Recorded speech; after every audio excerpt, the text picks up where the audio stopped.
Shirley Valentine. God, I'm terrified, really. But I'm not going to let it show. I'm not... Tonight, it's called Shirley Valentine. And here now to tell us if it will remain open is Mr. Stuart Klein. Thanks, Jim. Good to see you up late. As the British might say, bloody marvelous. For here is a marital comedy of razor-sharp truth with laughter and tears and wit and poignance realized to perfection by an actress who is absolutely spellbinding. What a performance by the brilliant Pauline Collins. She comprises the entire cast, but who could ask for anything more?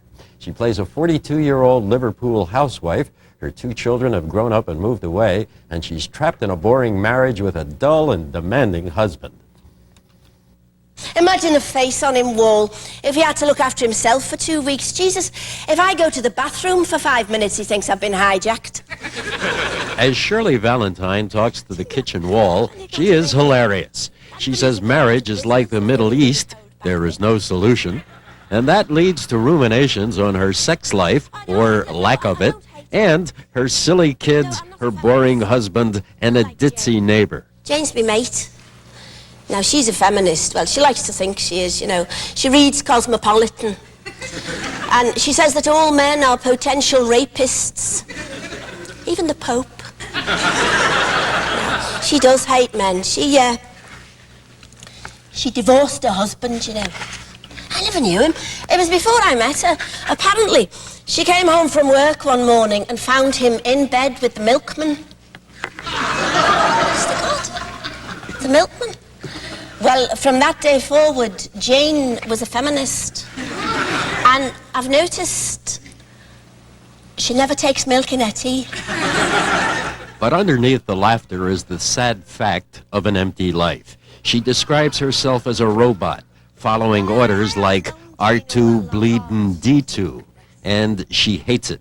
She is on a treadmill, and she is shattering when she recalls her marriage when it was young and filled with fun and love. She used to laugh with Joe when they did things together, when they made this kitchen together and painted it together. Remember Wall when they first painted you and the silly buggers painted each other as well? Stood here, the pair of them, having a paint fight, covering each other from head to foot in yellow paint. Then afterwards, thinking they were dead daring, they got into a bath together. And the water was so yellow that he said it was like getting a bath in vanilla ice cream.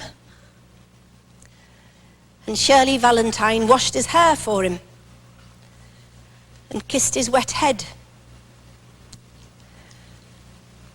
and knew what happiness meant. Will the woman rebel? Will she run off to a holiday in Greece? Will she ever become the Shirley Valentine she once dreamed she would be? I don't want to tell you too much, but this play is so rich and funny and satisfying that it reminds you again how joyous theater can be and how much we have missed it on Broadway. The playwright is Willie Russell, the director Simon Callow, and the mesmerizing star Pauline Collins. Instead of saying, Christ, I'm 42, I'm going to say, hey, Shirley, you're only 42. Isn't that marvelous? Pauline Collins and Shirley Valentine. Again, bloody marvelous. Corinne? Oh, terrific. Some good funny lines.